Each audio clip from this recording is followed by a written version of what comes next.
Well, many people has been talking to me about, the Georgia bill, and many of the Democrats has said that it was a Jim Crow bill.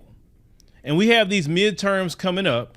And I stated before that any kind of bill out here that's related to Jim Crow, I'm definitely going to call it out.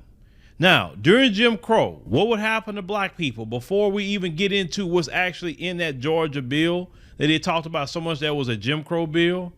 Black people couldn't vote in a primary at all. In Georgia, you could still vote in the primary, black people. Number two, there was a poll tax for black people during Jim Crow. There's nothing in that bill, I'm telling you up front before we go through it, about a poll tax for black people. Number three, there is not a literacy test for black people to vote in that bill. Back in that time period, black people had to pass a literacy test. They had to answer questions like in the Constitution, or how many marbles is in this jar, or things like that, right? And if they didn't give the right answer, they could not vote. That's what was happening during Jim Crow. Also, what would happen during Jim Crow is when black people would go to vote, they was attacked by the Klan every time. We have not seen the Klan attack black people in a very, very, very long time. Definitely not in modern times when you try to vote. That's what happened to black people during Jim Crow.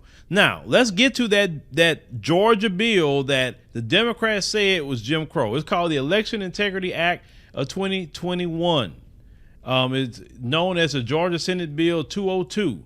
It was introduced into Georgia legislature, which would change certain voting procedures currently in the state. And say they changed absentee voting. So the earliest a voter can request a mail-in ballot will now be 11 weeks prior to the election as opposed to 180 days. And say the deadline to complete the absentee ballot application now will be 2 Fridays before the election day as opposed to 1 Friday before. So counties will now mail out absentee ballots 4 weeks before the election, approximately 3 weeks later than before. Say in order to request or return a ballot, there are new ID rules. All voters submitting an absentee ballot must provide one of the following: a driver's license number, state ID number, or a voter ID. Let's stop right there. Now, so far, they didn't describe anything that what I was saying what would happen to our ancestors during Jim Crow when they attempted to vote. Now, the Democrats have come out and say that it is racist to require voter ID. I don't know a black person that don't have a driver's license. I don't know one, because you need a driver's license. If you want to get into that nightclub of yours that you want to go to, you want to fly on an airline, when you're trying to apply for a job and you get the job, you need to give your ID. Everybody that I know got an ID, but yet the Democrats are saying that's a racist thing. I think so. You saying that black people can't attain IDs? Black people been getting their IDs ever since they were teenagers, so they could drive. Why are you labeling us saying we can't get an ID? That's dumb. But what it is why they put it on black people is because they want illegal immigrants to vote. That's what it is. Like they're pulling in New York, and which they're suing about that right now.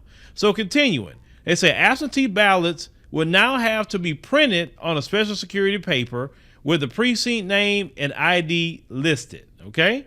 They say Georgia's runoff elections will now be only 4 weeks long as opposed to initial 9 weeks, and military and overseas voters will receive a ranked choice instant runoff ballot. They said there now will also be secure absentee drop boxes, they say in every county, and one for every 100,000 active voters. Said these drop boxes will be located inside early voting sites and will be open during early voting days and hours. Now, that's that. Now, they say changes to early voting. They said the new law expands voting in many counties. Is that counties can have early voting open from 7 a.m. to 7 p.m. They say for Fulton County voters, they said they can no longer use mobile voting buses to cast votes. Why would they do that? That stuff can be hacked, but okay. I'm talking about they were doing that before. That's interesting. They say during voting hours at polling locations, nobody other than the poll workers are allowed to pass out food or water to voters within 150 feet of the building or within 25 feet of polling line. Now, do you remember when the Democrats came and said, in that law, they said that you can't even get food, you can't even get drinks? No, it just said that the people at the polling location can actually give you food, give you water to voters if you are within 150 feet of the building or within 25 feet of the polling line. That's what they said. So if you want to stand 150 feet away from the building and hand out people water so they can wait, you can do so. Or 25 feet within the polling line, you can still do it. They didn't say that because they say, oh, they're going to arrest you if you. The media lying. See, this is why we go through bills here, because the mainstream media lies to everybody about what's in a bill, etc. If we're going to call out a bill, let's call it out for what it says. Now, continuing, it said counties must report how many people vote in person and how many absentee ballots were requested, received, accepted, and rejected daily. It said during the runoff, early voting, it said will start as soon as possible, and in-person early voting will be required from Monday through Friday, say the week prior to the elections. Now, they said change the vote counting. It said local officials can now begin to process absentee ballots up to 2 weeks before the election. Local officials are required to report the total number of early absentee and provisional ballots by 10 p.m. on election night, and counties must finish tabulating votes by 5 p.m. of the day after the election. I still don't see no Jim Crow in this bill. Now they're talking about change to local election offices. That counties have to provide information regarding testing of voting machines and equipment used in an election.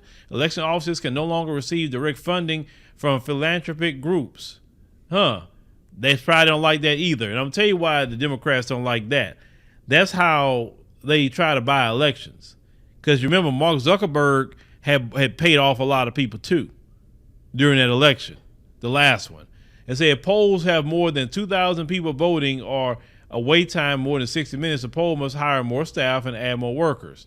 Now they talking about changes to the election boards. They say the Georgia Secretary of State is no longer the chair of the state board election, and the chair will instead be chosen by the majority of the state House and Senate. If there are no chair and the legislature is out of session, the governor will appoint a replacement chair. It said the state election board now have the power to step in on county election boards that underperform. So that is the whole bill that the Democrats said that was a Jim Crow bill out of Georgia.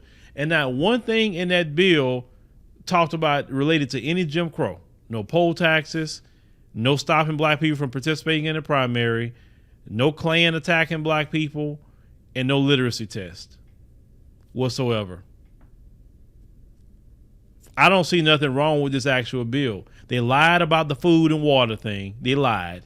They just said at certain feet you can't do it. Don't mean you can't be out there with water if you want to give some, hey, here's some water. You want to go vote? Okay, here's some water.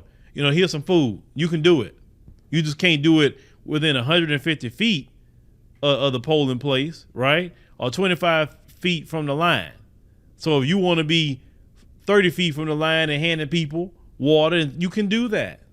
Because the way the mainstream media had it put it, well, it may be older people in the line and you can't go give them water. You can't go give them this. No, I know. But the reason why I think they came up with that, because people say, hey, vote for me. And here, I'm this and that, And sometimes that's annoying because I've experienced that before, too. I'm trying to vote and you trying to give me literature. Like, if I made up my mind before I got there. Why are you telling me anything? You understand? So don't let the mainstream media and Democrat Party lie. Because they lie to us all the time. And that's what we're going to do here on the Black Congregation is make sure we break down bills and propaganda. These people lie to us all the time, man, just to try to keep us on that freaking Democrat plantation, if you want to call it that. We got to stop listening to the mainstream media. We got to stop taking what they say. Because when they get so concerned about black people, oh my God, black people, look how they treating you. You better be suspicious right then and there. Because if they sit up there saying how bad we treat it, it's something to it. It's something to it. But ladies and gentlemen, let me know, in the comments section, what you think as you came here to the Black Congregation. And let me know what, you think about them lying to you, saying this bill is Jim Crow, which is not. Lying to you about the food and water part. That's the main two things they lied about. Let us know, because the Democrats going to try everything they can to get you to vote for them in November. And what my job is to keep on just putting out the truth so you won't make that horrible decision ever again.